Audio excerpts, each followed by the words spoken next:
Oke, Assalamualaikum warahmatullahi wabarakatuh lagi. Materi kali ini kita masuk ke pokok bahasan baru. Kalau kemarin sebelum liburan Natal, kita belajar tentang dinamika kelompok. Jadi apa saja yang terjadi dalam sebuah kelompok, permasalahan apa yang terjadi, terus habis itu gimana sih cara, menyelesaikan masalah, membentuk kelompok, kelompok itu seperti apa sih, definisi kelompok itu seperti apa, perbedaannya dengan teamwork itu apa, dan lain sebagainya. Tim grup dan teamwork itu seperti apa, dan lain salah ya, work team dan tim grup, itulah. Nah, sekarang kita masuk ke pokok bahasan baru yaitu analisa jabatan. Langsung saya share aja PPT-nya.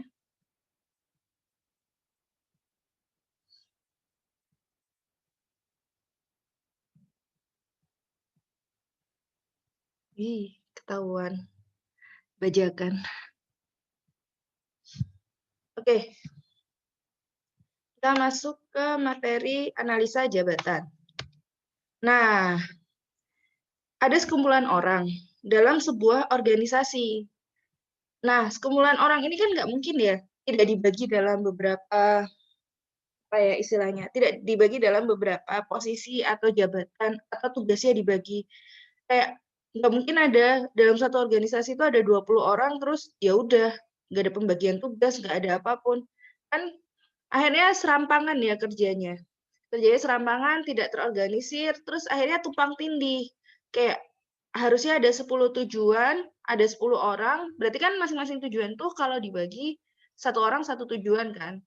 Tapi karena salah, 10 pekerjaan, 10 orang, satu orang harusnya satu kerjaan. Tapi karena nggak ada pembagian itu, bisa-bisa cuma 5 pekerjaan aja yang selesai. Karena mungkin ada 2 atau 3 orang yang sama mengerjakan 2 atau 3 orang mengerjakan satu pekerjaan yang sama. Sedangkan pekerjaan lain nggak ada satupun orang yang mau mengerjakan, gitu. Jadi kayak, apa ya, akhirnya tumpang tindih, tanggung jawabnya juga tumpang tindih, terus habis gitu wewenangnya juga tumpang tindih, semuanya jadi organisasinya jadi berantakan. Pekerjaan yang ditargetkan ada 10 jadi cuma 5 yang selesai, akhirnya kan nggak achieve ke targetnya kan, kayak gitu. Makanya kumpulan orang dalam satu organisasi harus dibagi tugas dan wewenangnya. Nah, itulah yang disebut dengan analisis jabatan, di mana analisis jabatan ini ada uraian jabatan dan persyaratan jabatannya. Nah, analisis jabatan ini digunakan untuk satu, perencanaan sumber daya manusia, dan dua, dipakai untuk dievaluasi. Jadi, pentingnya analisis jabatan ini ada dua, yaitu sebelum pekerjaan, yaitu untuk merencanakan SDM, dan setelah pekerjaan, yaitu untuk dievaluasi. Gitu.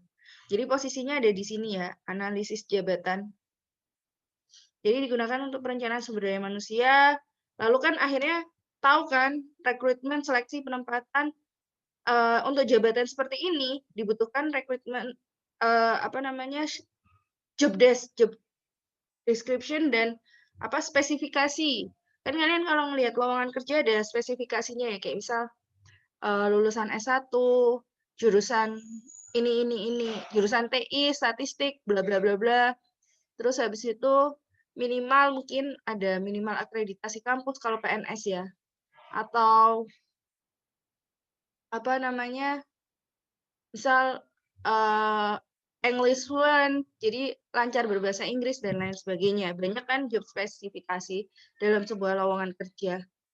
Nah, itu didapatkan setelah kita menganalisis jabatan, kayak gitu. Terus proses seleksinya itu seperti apa? Karena kan di analisis jabatan kan ketahuan ya. Misal untuk kita mau rekrutasi staf QC, staff quality control. Nah, kan tahu kan staff quality control itu spesifikasinya harus apa? Misal mahir berhitung. Ya, maksudnya dia lancar menggunakan software-software misal SQL, Excel, SPSS dan lain sebagainya. Nah, berarti kan di seleksinya harus bisa membuktikan bahwa memang si orang yang melamar ini lancar menggunakan software-software itu. Jadi saya pernah, ini pengalaman saya pernah melamar ke salah satu startup untuk jadi data analis. Nah, salah satu syaratnya adalah mahir menggunakan SQL. Nah, jadi ada salah satu tahapan seleksinya yaitu tes praktek, yaitu prakteknya itu saya harus menggunakan SQL untuk data query. Cara manggil data itu seperti apa, cara bikin rangkuman data itu seperti apa, kayak gitu. Itu saya dites. Akhirnya kan tahu apakah saya beneran mampu atau enggak, kayak gitu. Termasuk penempatan juga. Rekrutmen seleksi penempatan ini kan prakerja kan. Lalu pendidikan dan pelatihan, jadi kan udah tahu nih, oh untuk jabatan quality control dibutuhkan keahlian ini. Udah nih menemukan si A. Si A ini sebenarnya bisa si A ini sebenarnya bisa SQL, tapi dia nggak mahir. Ya udah nggak apa-apa, kita kasih dia training sebelum bekerja kayak gitu. Evaluasi jabatan ini juga berpengaruh di sistem pemberian imbalan atau penggajian. Jadi jadi yang namanya gaji itu kita mengenal namanya 3P, yaitu pay for person, pay for performance, bentar. Pay for person, pay for performance, sebentar. Saya ingat-ingat, kok lupa.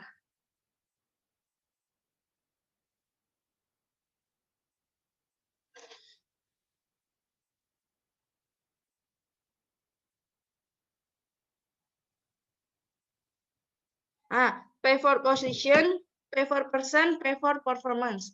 Jadi pay for person itu digaji atas dasar yang kamu punya. Jadi misal kamu lulusan S1 tentu berbeda gajinya sama yang lulusan D3, SMA, S2, S3 pasti berbeda. Terus habis itu misal kalian udah berpengalaman kerja 5 tahun, tentu akan berbeda gajinya dengan yang baru fresh graduate kayak gitu. Itu adalah pay for person. Sedangkan pay for position itu adalah jabatan kalian. Jadi tentu beda ya. Gajinya manajer sama staff. Nah, itu adalah pay for position di situ. Dan pay for performance. Nah, evaluasi jabatan ini yang digunakan untuk menentukan pay for performance. Jadi, seberapa perform sih kalian, seberapa mencapai target sih kalian di seberapa persen kalian mencapai target kalian dalam pekerjaan kalian. Nah, itu adalah pay for performance. Disinilah evaluasi jabatan yang berhubungan dengan sistem pemberian imbalan ini yang menentukan pay for performance kalian. Kayak gitu. Jadi, kalau kalian pikir menggaji seseorang itu mudah, tidak semudah itu. Karena kita harus menghitung ya, benar-benar adil antara adil itu tidak harus sama rata, tapi adil itu sesuai dengan diri dia, tugasnya, pekerjaannya, dan tanggung jawab dia terhadap pekerjaan itu. Kalau pekerjaan itu memang berat, pekerjaan itu resikonya besar, maka pemberian imbalannya atau penggajiannya juga harus besar dong, harus worth it lah istilahnya, seimbang dengan pekerjaan yang dia lakukan. Kayak gitu. Nah, ini ya definisi dari analisis jabatan, yaitu studi sistematis dan teratur dalam mengumpulkan semua informasi dan fakta yang berhubungan dengan suatu jabatan.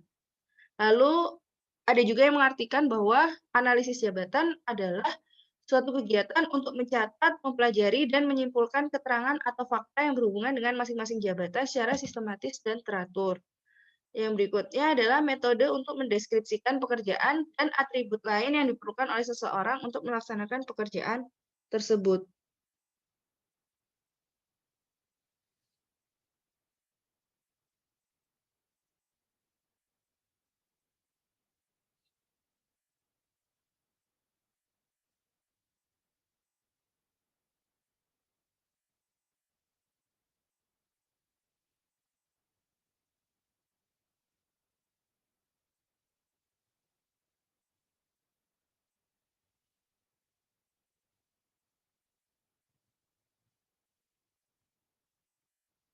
Nah, istilah analisis jabatan, ini ada beberapa istilah-istilah dalam analisis jabatan. Yang pertama ada unsur. Unsur adalah komponen yang paling kecil dari sebuah pekerjaan. Misal, memutar, menggosok, menarik, mengangkat, menekan. Lalu tugas, sekumpulan dari beberapa unsur pekerjaan. Tugas merupakan kegiatan fisik atau mental yang membentuk langkah-langkah wajar yang diperlukan dalam pelaksanaan kerja. Jadi misal satu posisi, satu jabatan tugasnya adalah membuat roti. Nah, unsurnya adalah pertama menyiapkan adonan, menyiapkan alat dan bahan. Kedua membuat adonan. Ketiga runtutan langkah-langkah yang wajar yang diperlukan dalam pelaksanaan kerja. Intinya itu. Lalu kedudukan atau posisi, yaitu sekumpulan tugas yang dilakukan oleh seseorang pegawai, yaitu seluruh kewajiban dan tanggung jawab yang dibebankan kepada seorang pegawai. Jumlah kedudukan dalam suatu perusahaan adalah sama dengan jumlah pegawai.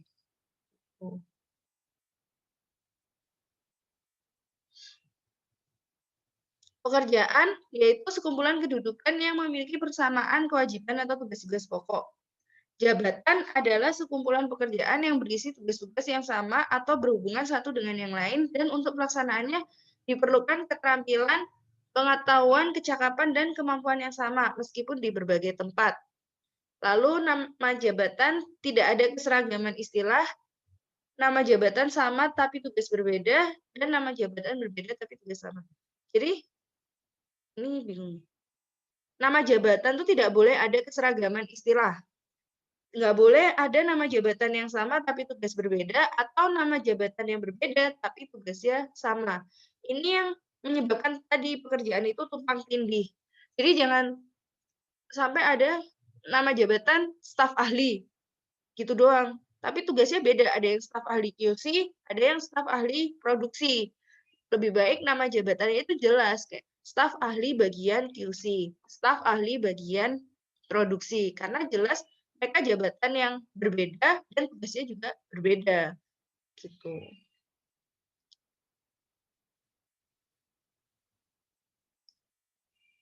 Nah, pendekatan analisa jabatan itu ada dua, ada pendekatan pada jabatan dan pendekatan pada orang. Pendekatan pada jabatan yaitu berorientasi pada informasi tugas yang harus dilakukan dalam satu jabatan. Sedangkan pendekatan pada orang berorientasi pada informasi, deskripsi, atribut, dan kemampuan yang harus dimiliki seseorang untuk suatu jabatan.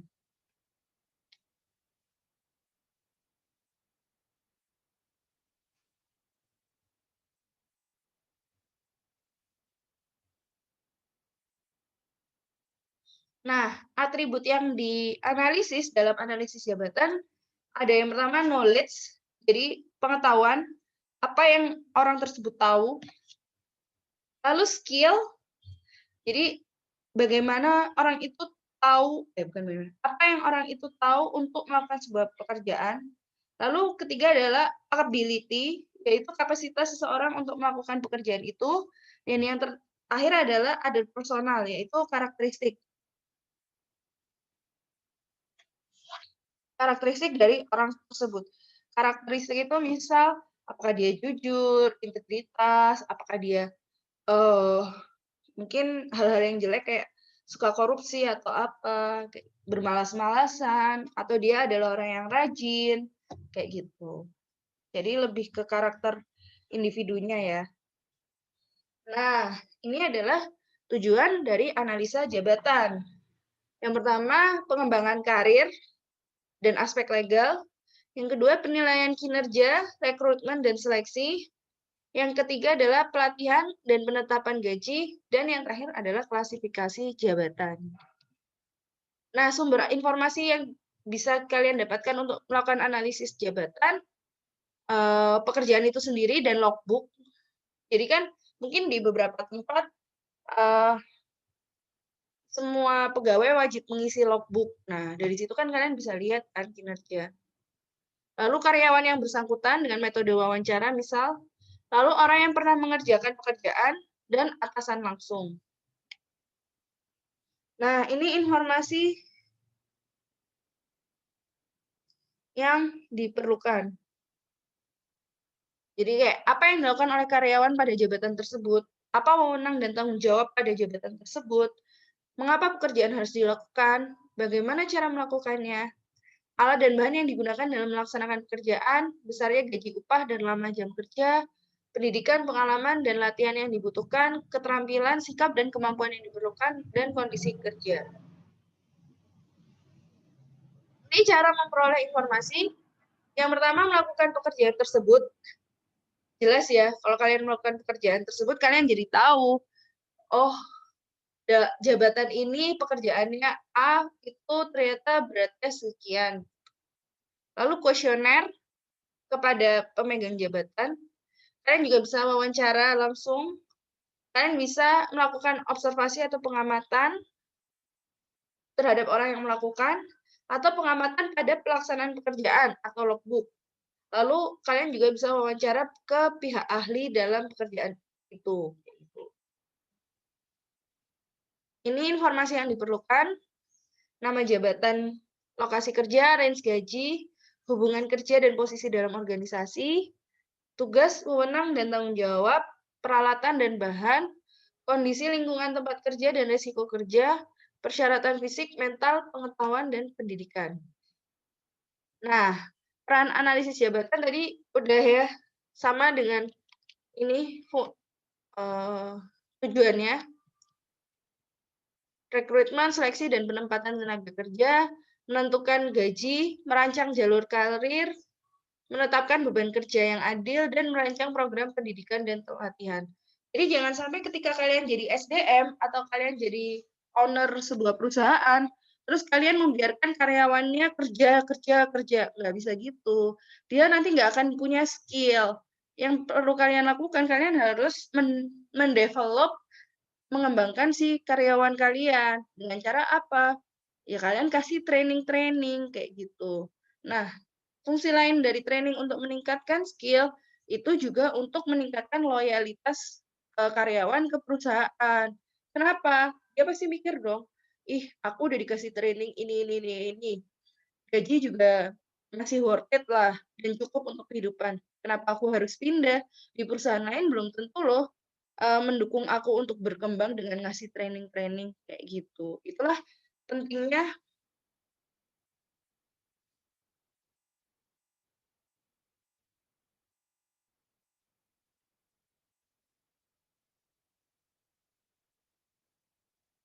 Bentar.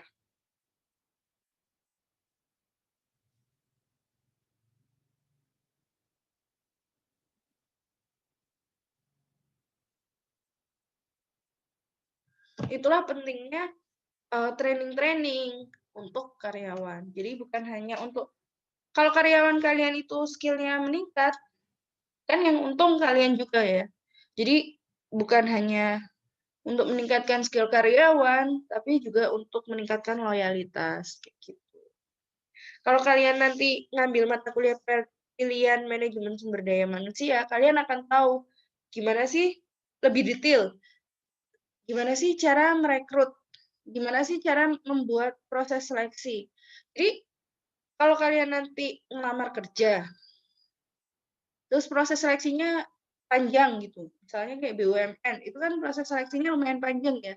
Mulai dari seleksi administratif, tes tulis, terus nanti ada wawancara psikolog, wawancara dengan psikolog, wawancara dengan user, lalu dilanjutkan dengan tes kesehatan. Kalian akan tahu kenapa sih kok proses seleksi itu ada yang sepanjang itu, ada yang cuman seleksi administratif, wawancara selesai. Itu kalian akan tahu kalau kalian nanti ngambil mata kuliah manajemen sumber daya manusia, kalian akan lebih tahu lebih detail. Kenapa sih kok tiap perusahaan itu proses seleksinya berbeda-beda? Ya, karena mungkin analisis sumber daya manusia, perencanaan sumber daya manusia, dan analisis jabatan dalam perusahaan itu berbeda pasti satu dengan yang lain. Terus, apakah manajemen SDM itu berhenti di rekrutmen aja, di seleksi aja? Ya enggak, tapi bagaimana cara mempertahankan dan mengembangkan SDM di dalam perusahaan. Jadi, apa ya? Sekarang itu coba pola pikirnya itu kita ubah, bahwa manusia adalah aset yang sangat berharga. SDM adalah aset yang sangat berharga. Jadi saat ini tuh jarang banget ya ada orang yang bukan jarang, apa ya? Masih ada, bukan jarang sih. Masih ada beberapa orang yang menganggap bahwa yang namanya aset itu hanya aset fisik yang terlihat. Kayak misal kalau kalian belajar akuntansi biaya itu ada apa sih? Aset bergerak dan tidak bergerak. Terus habis itu modal, uang dan lain sebagainya, alat-alat produksi dan lain sebagainya. Iya, itu aset, aset yang tangible. Tapi ada aset yang intangible, yaitu apa? Sumber daya manusia. Kalau kalian berpikir bahwa SDM itu adalah aset, kalian akan merawat SDM kalian tuh dengan baik. Jangan sampai SDM kalian ini rusak. Jangan sampai SDM kalian ini hilang. Kalau SDM rusak itu contohnya apa? Ya dia kecewa dengan perusahaan, kecewa dengan organisasinya, sehingga dia kerjanya asal-asalan. Itu bisa dikatakan SDM yang rusak. Terus jangan sampai SDM ini hilang. Jangan sampai dia resign. Jadi kalau kalian melamar kerja, kalian juga harus memperhatikan turnover rate di perusahaan itu. Seberapa sering sih ada pergantian atau orang diterima dan keluar atau resign di perusahaan itu. Kalau banyak sering mengadakan seleksi, tapi jarang ada yang resign, mungkin memang dia lagi butuh banyak orang, butuh di beberapa posisi. Tapi kalau sampai dia sering mengadakan seleksi dan sering orang itu resign dari perusahaan itu jadi tanda tanya, kok bisa banyak turnover rate-nya tinggi? Kok bisa banyak yang resign? Berarti kan bisa jadi apa ya? Dia tidak merawat karyawannya dengan baik sehingga karyawannya nggak betah dan resign. Nah, itulah yang dibilang SDM itu hilang. Padahal kalau kalian berpikir bahwa SDM ini aset, kalian pelihara sehingga dia dan kalian kembangkan, kayak misal istilahnya kayak kalian punya mobil, terus mobilnya itu kalian rawat, kayak 3 bulan sekali masuk ke servis, terus habis itu kalian modifikasi biar fiturnya nambah, jadi jadi apa ya, kenyamanannya meningkat.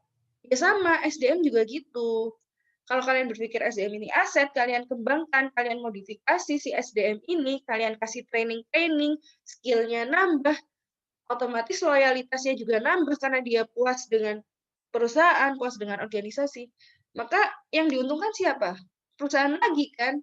Jadi menanamkan modal pada aset yang tepat menurut saya kalau kita menganggap bahwa SDM ini adalah aset kayak gitu. Jadi disitulah pentingnya analisis jabatan itu. Karena biar bisa kita merencanakan program apa sih yang bagus, yang bisa mengembangkan knowledge, skill, attitude seseorang yang menempati posisi jabatan, suatu jabatan di perusahaan. Nah, elemen analisis jabatan ada dua, ada uraian jabatan dan spesifikasi jabatan. Uraian jabatan tuh misal kayak job desk. Spesifikasi jabatan tuh ya job spec. Lulusan S1, apa-apa, dan lain sebagainya. Alhamdulillah. Ini definisi uraian jabatan, yaitu suatu catatan sistematis tentang tugas dan tanggung jawab suatu jabatan tertentu yang tertulis berdasarkan fakta. Manfaatnya, menghindari perbedaan pengertian, menghindari pekerjaan yang rangkap, dan mengetahui batas tanggung jawab dan wewenang di masing-masing jabatan. Jangan sampai, yaitu tadi, ada tugas yang rangkap. Akhirnya kan tugas lain yang harus dikerjakan tidak dikerjakan.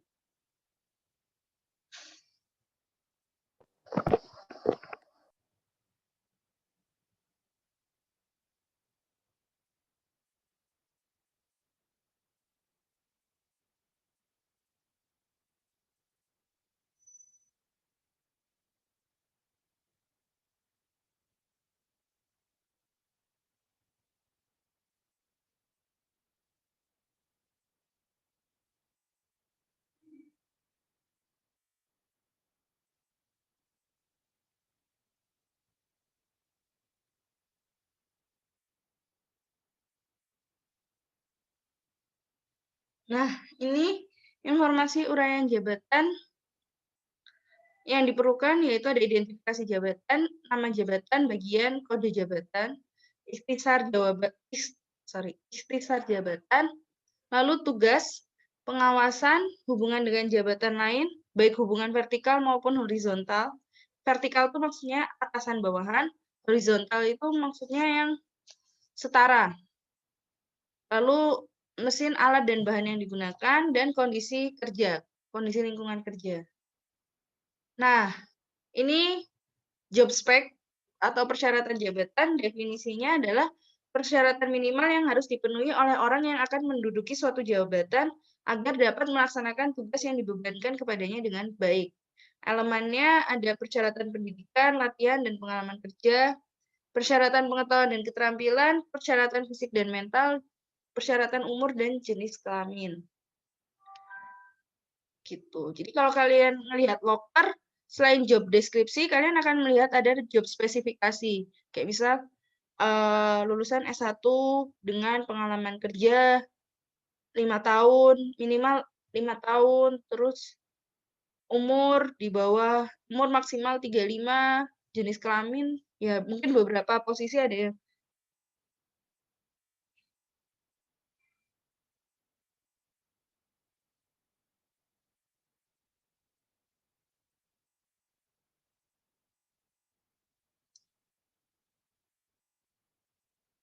apa namanya,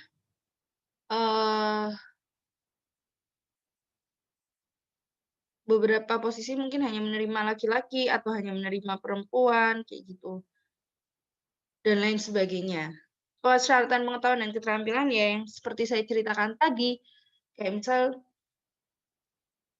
harus bisa SQL, Excel, SPSS, dan lain sebagainya. Kayak gitu.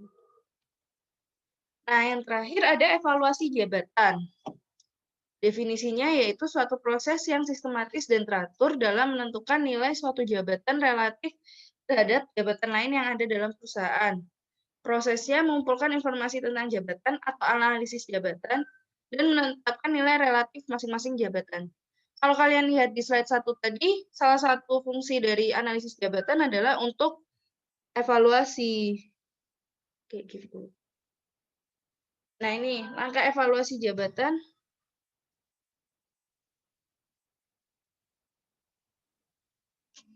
Sebentar ya.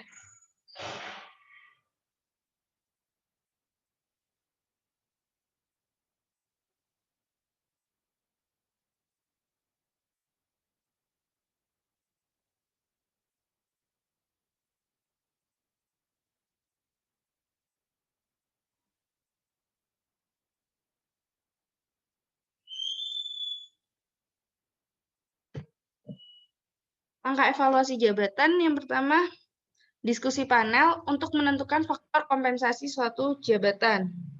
Yang kedua, menentukan nilai dari tiap faktor kompensasi untuk suatu jabatan, lalu menjumlahkan keseluruhan nilai total untuk tiap jabatan, dan memplot kompensasi aktual tiap jabatan terhadap nilai total jabatan yang diperoleh.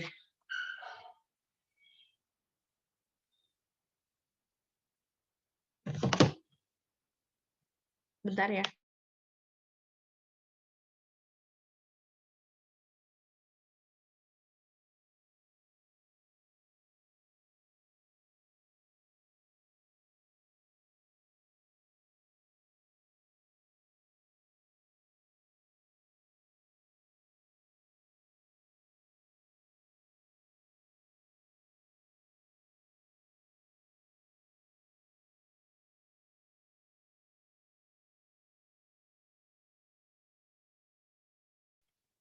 Kayak gitu. Kita lanjut lagi ya. Sorry, ada iklan dikit. Nah, ini metodenya, ada yang non-kuantitatif alias kualitatif, dan ada yang kuantitatif. Di metode yang kualitatif, ada metode penentuan peringkat atau ranking method, dan metode klasifikasi atau classification method. Sedangkan di metode yang kuantitatif, ada metode perbandingan faktor atau factor comparison method, dan metode sistem angka atau point system method. Ini yang pertama ranking method. itu adalah metode yang paling sederhana, hanya sesuai untuk diterapkan pada perusahaan kecil dengan jumlah jabatan yang sedikit. Jadi lebih ke startup yang benar-benar startup yang mungkin, kayak saya dulu di perusahaan yang lama kan startup kan, pegawainya mungkin cuma 30 orang. Nah, ranking method ini mungkin bisa digunakan. Tapi kalau misal di Telkom atau jangan Telkom, di TTS aja. Di TTS itu pegawainya udah 100 plus minus 100, ya masa mau nge-ranking 100 orang, kan capek juga kayak gitu. Penilaiannya dilakukan oleh tim penilai. Dasar yang dipakai dalam penentuan nilai adalah hasil analisis jabatan. Jika tidak ada hasil analisis jabatan, penentuan peringkat dilakukan berdasarkan pada interpretasi penilai. Jadi subjektif banget ya, karena ini benar-benar interpretasi penilai terhadap kondisi dari masing-masing jabatan. Misal tingkat kesulitan, volume pekerjaan, tanggung jawab yang harus dipikul, pengawasan, latihan, dan pengalaman yang dibutuhkan, serta kondisi kerja. Ini cara penentuan peringkatnya. Tim penilai berunding untuk menentukan jabatan tertinggi dan jabatan terendah sebagai batas atas dan batas bawah.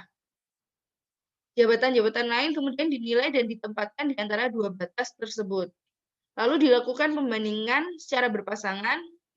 Lalu masing-masing anggota tim membuat urutan dari semua jabatan dan hasilnya dirata-rata. Lalu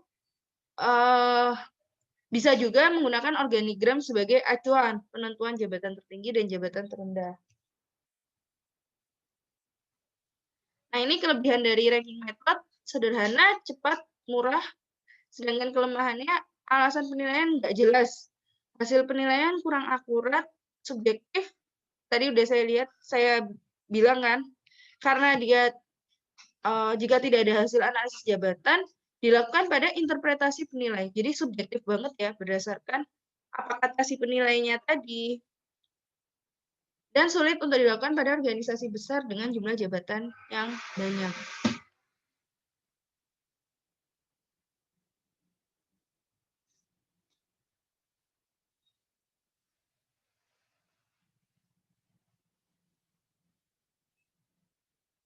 Lalu yang kedua, grade method atau grade method ini adalah perbaikan terhadap ranking method. Tim penilai memulai kegiatannya dengan menetapkan beberapa kelas atau tingkatan jabatan, lalu merumuskan ciri dari masing-masing kelas atau tingkatan tersebut secara lengkap, lalu memasukkan setiap jabatan yang ada pada kelas atau tingkatan yang sesuai. Kelebihannya sederhana, mudah, cepat, dan murah. Kelemahannya, penetapan kelas atau tingkatan merupakan hal yang sulit, dan masih ada unsur subjektif dari si tim penilai. Lalu tetap sulit dilakukan pada organisasi yang besar.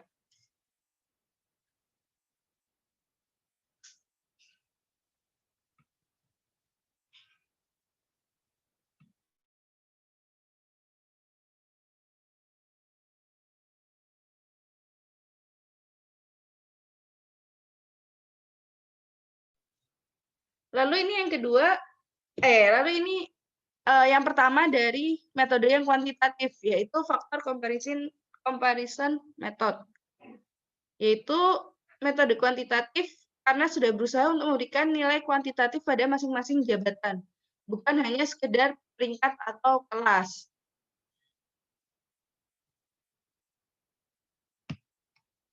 Ini langkah-langkah penentuan nilai relatifnya. Yang pertama, mengidentifikasi dan mendefinisikan faktor dan subfaktor dari setiap jabatan yang akan dinilai. Ini contohnya ya, misalnya faktornya ada skill, usaha, tanggung jawab, kondisi kerja. Nah, subfaktornya misal skill itu dilihat dari pendidikan dan pengalaman. Lalu usaha itu usaha yang diperlukan dalam pekerjaannya, usaha fisik maupun mental. Itu typo. Lalu tanggung jawabnya, apakah dia bertanggung jawab atas pekerja lain di bawahnya, bertanggung jawab atas uang, dan kondisi kerja, yaitu bagaimana lingkungan kerjanya, resiko kerjanya. Tentu kalian tahu ya, kalau kita kerja di offshore, kerja lapangan, nggak hanya offshore sih, offshore maupun onshore, pasti gajinya lebih tinggi kan dari pekerja yang kerja di kantoran. Kenapa? Karena resiko kerja mereka juga tinggi, apalagi offshore, kena gelombang dan lain sebagainya. Mungkin kalian pernah lihat videonya ya di media sosial. Gimana pekerja di rig minyak itu menghadapi gelombang laut yang tiba-tiba pasang, tiba-tiba surut, dan lain sebagainya. Belum nanti kalau ada tsunami tengah laut, itu kan resiko tinggi kan? Nggak ada sinyal.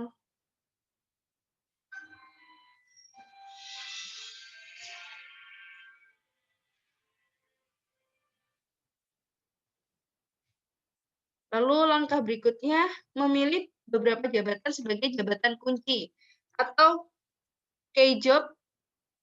Nah, jabatan kunci itu apa sih? Jabatan-jabatan yang populer pada tiap perusahaan.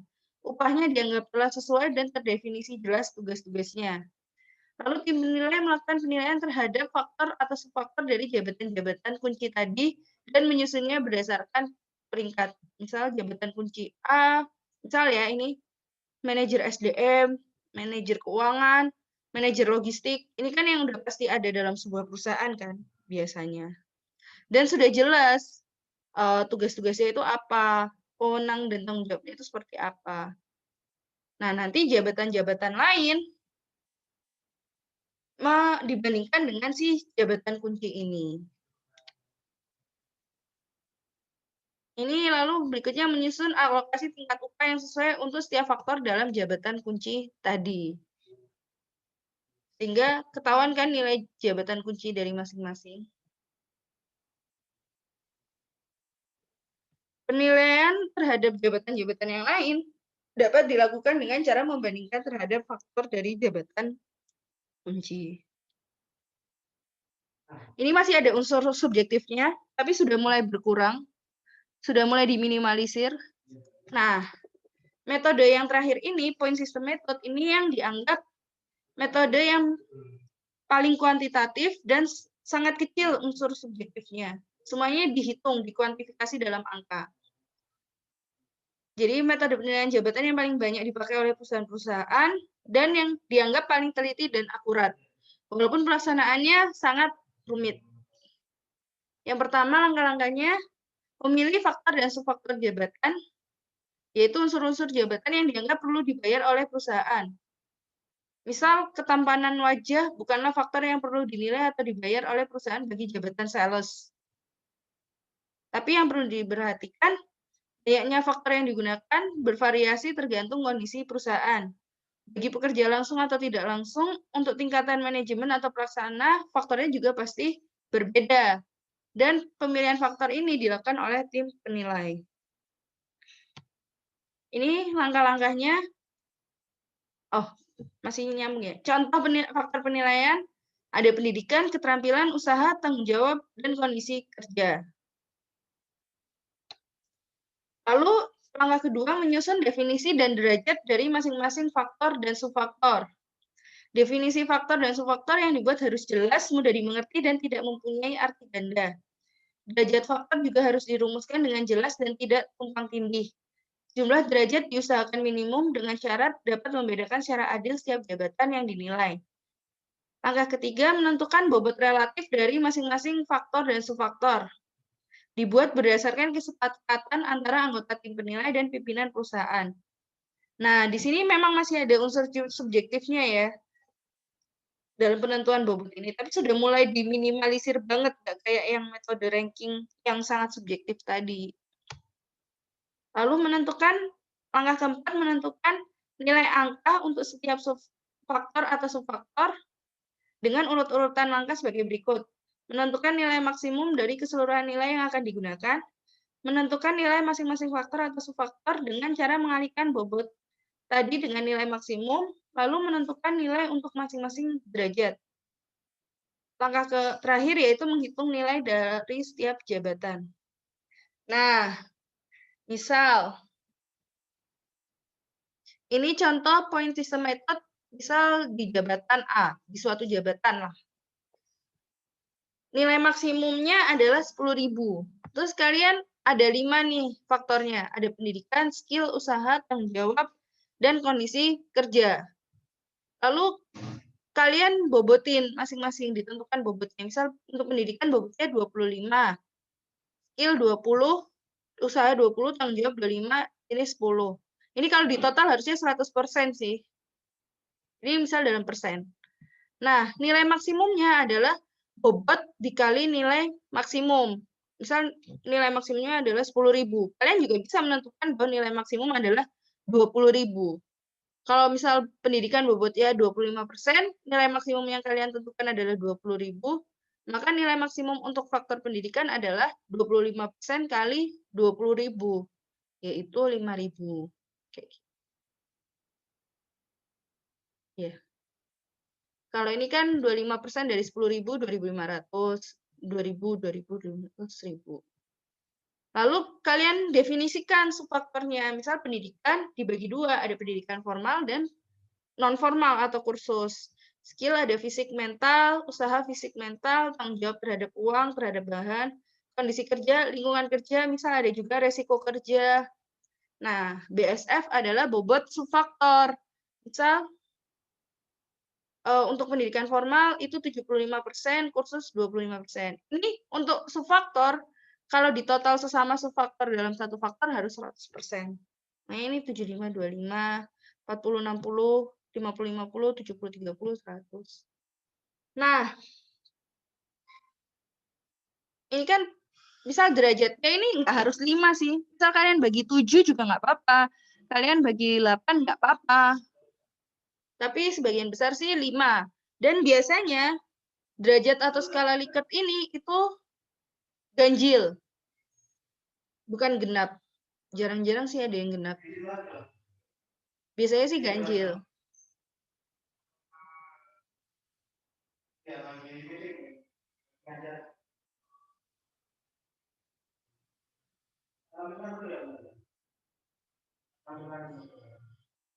Ini misal formal 75, terus derajatnya kalian ada 5.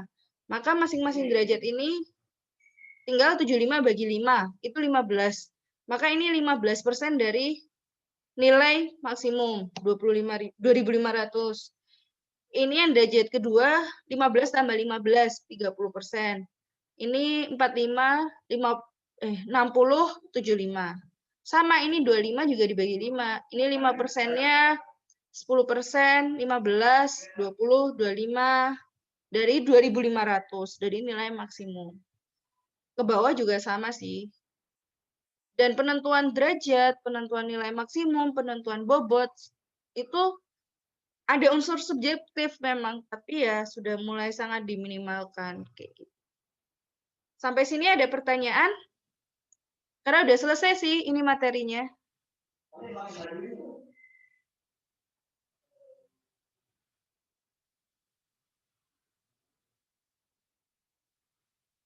Kalau nggak ada pertanyaan, ini tugasnya. Buatlah rubrik penilaian. Oh, sebentar ya, ada telepon. Halo, iya? Oh iya, iya. Iya, iya siap. Makasih.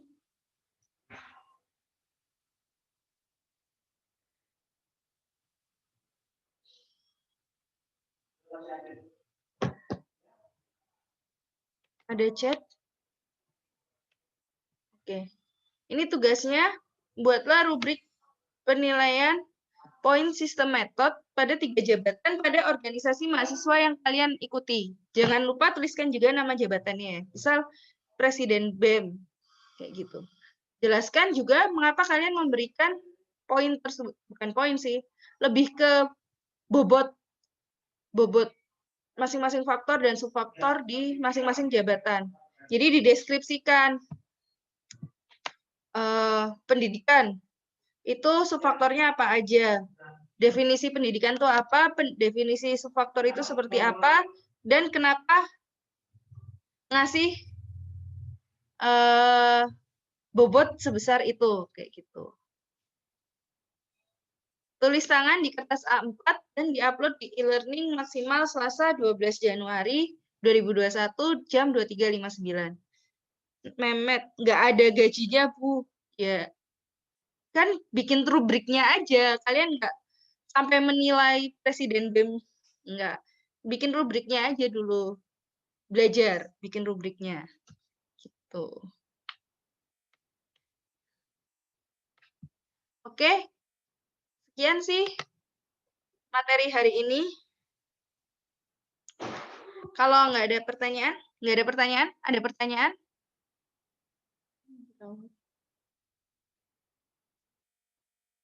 Saya belum absen, Bu. Iya, tadi ada yang bilang absennya nggak bisa masuk Igrasias. Jadi nanti saya absen manual. Saya absen manual aja. Kalian nggak usah absen. Karena nggak bisa login Igrasias. Ini total ada 15 orang, berarti ada 5 orang yang nggak hadir. Udah saya screenshot, nggak saya salin nanti ke Igrasias. Ada pertanyaan lagi?